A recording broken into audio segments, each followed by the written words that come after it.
biteni ba tiango pagaille tango se dit pagaille ba tous ba biki bokonzi ya Félix Tshisekedi na Vital Kamerhe et ça bokonzo bitu bondeli c'est pour tango mutu nyonso zo ya ko tenter na batwana biso to ça les premières bagages à temple il faut topper ces réactions pour protéger le pouvoir pour pouvoir les peuple congolais agno comme mingi toko ndimate mutu aya ko toucher batwana pour Congo écoute sous makila Congo écoute sous ba problème.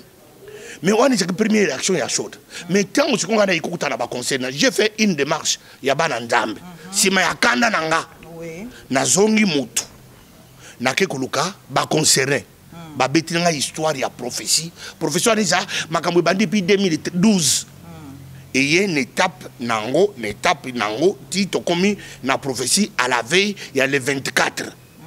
Potokoma na ba première publication il y a passation à pouvoir makambo isalamaki. Alors naye komona ke Kabundu Wale ça n'a pas tort sur toutes les lignes. Il y a eu des interprétations. Bande konanga nyonso bayoke Kabundu Wale. Bomone Kabundu Wale somno makambo oyo comme si il s'adressait était contre le président Félix. Kabundu Wale ça a contre le président Félix c'était. Et puis pour les gens qui ne savent pas comprendre. Et puis comme moi je suis allé jusqu'à la source. J'ai entendu, j'ai vu les écrits et les témoignages. Et ils avaient une mauvaise interprétation. Parce qu'ils sont pas passés que tout ça va rendre la mission, tout ça va conflit à pasteur. Conflit à pasteur, c'est pourquoi il est. Pourquoi on a été. On a déjà esprit congolais, et puis esprit à pasteur, ils sont pas congolais, pasteur congolais. Tobunda kaka nengwana, ceux qui kaka muninga babetele maboko, pourquoi il y a besoin de betele maboko? Ah, il faut toboma mouvement. Alors, Yaoundé et Salami, Yaoundé sont contre le Salema.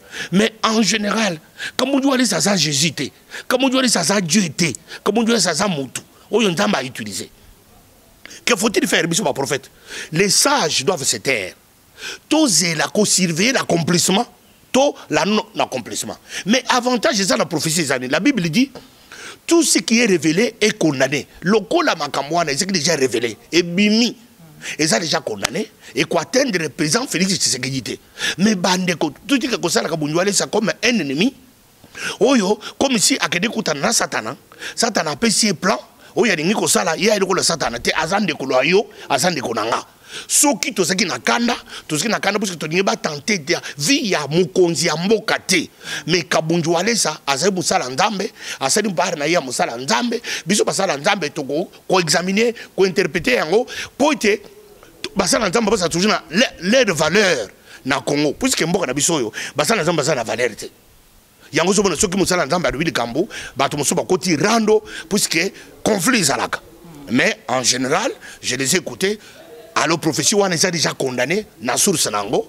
Et puis, de deux, c'est l'accomplissement. Mais l'accomplissement, tous ont souhaité, il y a un sous-souté, puisque tout ça n'a pas ça, Félix Sakoufate, et ça, on a une trompette pour Félix, c'est comprendre que Nzamba Lingiye. Puisque ceux qui Nzamba Lingiye, qui Félix c'était. Tous ont un professeur comme on dit, c'est ça, le Kouta, tous ont un Balam. Mais ils ont dit alerte n'a qu'à président. Pour le président, à vérifier les sources.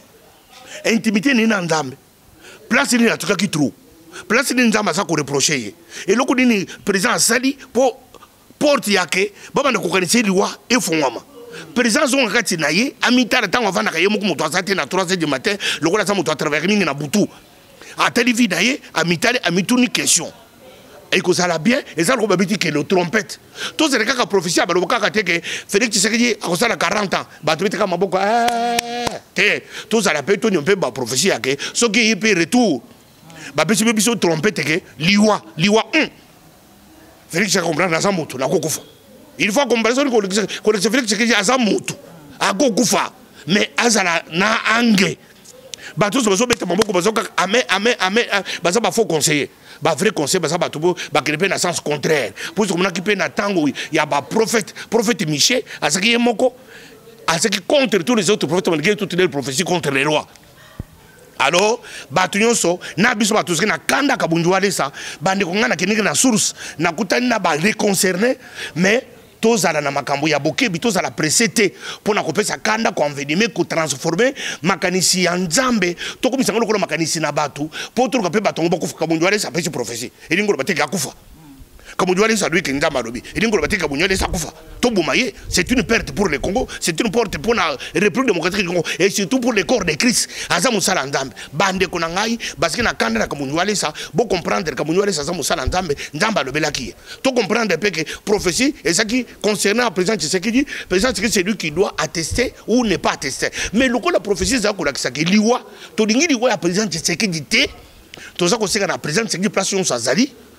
A mis contrôler encore davantage, à contrôler l'entourage, sécurité, stratégie. Parce que mon tour, le local n'a qu'à boy. Bah, il faut que mon tour n'a qu'à pas. Vous comprenez? Tout le monde. Que tu as professé belé au pays Kabunjuale sa sala, maman papa Olangi, maman Olangi a l'obarango avant et puis et salama. Et ça qui a boy, toi que nous sommes la bino, baboy, babi, oh yom toye si ma boy. Nous sommes bandali kambo. Kabunjuale c'est je suis Namboko. Bah tu vas courir rendre témoignage de Kabunjuale c'est pas ça mi balé. Et ça, évêque général Kankenza, na Chatumba. Ngai na moni Kabunjuale c'est kokori na makamoni antami wana. Je l'ai. Donc en tout cas, yebi Kabunjuale. Na boyebi yé Kabunjuale ça ta na bana te, na no botite. Na bana sala bamba mikolo wana. Na ibinda ko nena mbushimai, tozuri ya na barabara na bakiti ya mabaya. Abandi makamoni wana seki ya matifere mutu ya mbongo, mais alingaki mbongo na sala nzambe, asaki ni muteite. Parce que déjà la makambo foi, makambo sur la terre, l'ingaki yango. Détermination na ya kosala, makambo na somone réseau ya lelo, nandimike et ça sur sa moteur depuis mon tabandi. Moi j'atteste justement ce que j'ai vu. Comme Kabunjuale chaque testé, les bâtons sont pas chatou baza sorcier, chatou baza nganga, chatou baza ndok, ça faut pasteur. Mais Kabunjuale c'est toi quand 15 Albert, akolo bati mu koloboko tana ndoto que chatou baza pasteur. Akolo bangote, puisque il connaît le nombre d'années de mon exercice en tant que pasteur, en tant que mon la liberté, mais Kabunjuale ça, il ne mérite pas nos insultes, puisque c'est quelqu'un où il y a bengi na détermination sur sa ndamba na kati na bunzambe na ye na détermination na ye na foi na ye na miracle na surnaturel na ye. Donc miracle ne wana makamuna enyo so ne banda kala. Et bandi depuis bon mois na dit sa conversion mutunyo so va na mbujima ebi makambo ngana zo makambo na tambo na Kabunjuale sa mbujima na ke kote ya na kendeke asiki na mbunda munene so kabiti ka mbunda ne pu biti mbunda bi mo ne lati abandi ba prophétie ba miracle bandi iza makambo banda nango muntu aninga na lelo ikoka musanga ite nzamba lobeli ikoka musanga ite puisque nzamba bandi ko lobeli depuis nzamba bandi na mutu wana oui Kabunjuale c'est ça depuis est-ce que bani si banda kala bani depuis Kabunjuale c'est même 22 23 non même 26 ans passé. Oh là là. Même 26 ans, ils ont 26 ans, 23 ans dans cette côté poto, ça là bakisa 4 ans 27 ans. Kabunjuale c'est na monaki déjà na makambo yo. Alors tous na kidiba ndamba soki makambo Kabunjuale ça ka passer nigérien. Toi ça ka passer américain. Ne ba tous bandimite. Parce que ba bona nigérien zo ben anglais. Ba bité ka congolais complexe. Anglais wana soki anglais zo ba. Kufa mais adobi en anglais. Donc bité ka maboko amen. Parce que c'est anglais parce que congolais ali anglais makasi. Ata ba kangote. Mais le ko Kabunjuale so bien on est dingala. Et puis, il y a des gens qui sont là, ils sont contre Balouba.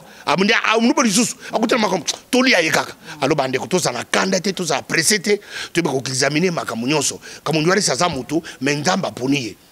Na mabena ye, na madamo nzamba poniye. Nzamba sala. Alobi on a butute. Kabunjuale sa ina en public alo makamona moyi. Abangite. Alors ceux qui makamonyi za kalukuta. Akoko ko zo risque wana te. Parce que bige et ça dit ko di wa mutu. Et ça dit comme blague. Et puis mutu ni président de la République. Mais pourquoi Alouka est proche naïté? Non, proche naïté, selon les informations que j'ai, tous les proches de Félix sont informés, sont au courant. Vous comprenez? Mais Moutou a beau y responsabilité. Que les gens m'appellent Kananga. Mais nous avons dit que nous avons dit que ngai nzamba na koti na kati ya makambo oyo ezaki bato odi batala bentérêt odi bato batala babanga faut bato bazo na risque na kurocha bachatumba biso tubanga na biso toto makambo ninga ezali ngali na solo baboye ngana siki muto telemi Kabunjuale c'est des bosso ko makambo ke batanti na président Tshisekedi wana na ye puisque soki Tshisekedi a kufi soki Tshisekedi a baby biso ba vi na biso koti na problème. On comprend. Maintenant on a qui n'a vendu, n'a eu comme en tant que Moussa Nzambe. Na moni ba preuve. Tout ça na Moussa Nzambe, azana devoir.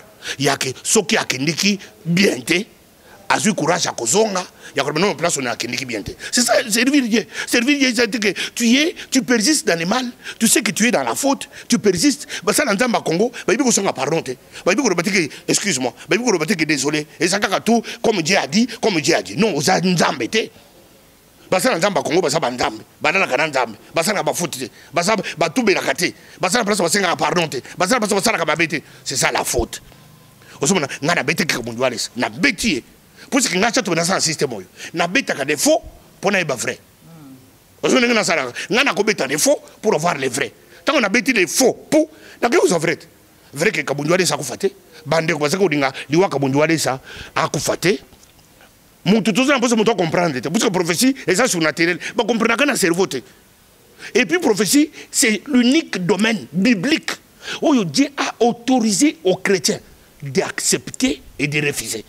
Pour ceux qui refusent, c'est votre devoir prophétique de dire non à la prophétie de Kabundou Alessa. Pour ceux qui croient, c'est votre devoir de dire oui à la prophétie de Kabundou Alessa. Mais quel est le soubassement du fondement prophétique? C'est son accomplissement. Qu'on attend l'accomplissement pour attester que le prophète a dit la vérité. Mais dans le contexte de Kabundou Alessa, il y a des choses. Un, tout ce qui est révélé est condamné. Puisque nous qui sommes des Tshisekedi, on ne peut pas vouloir la mort de Tshisekedi. Et puis, voilà, on a profité de pour que les gens comprennent. Les premières sécurités, il y a Tshisekedi Félix, c'est Joseph Kabila.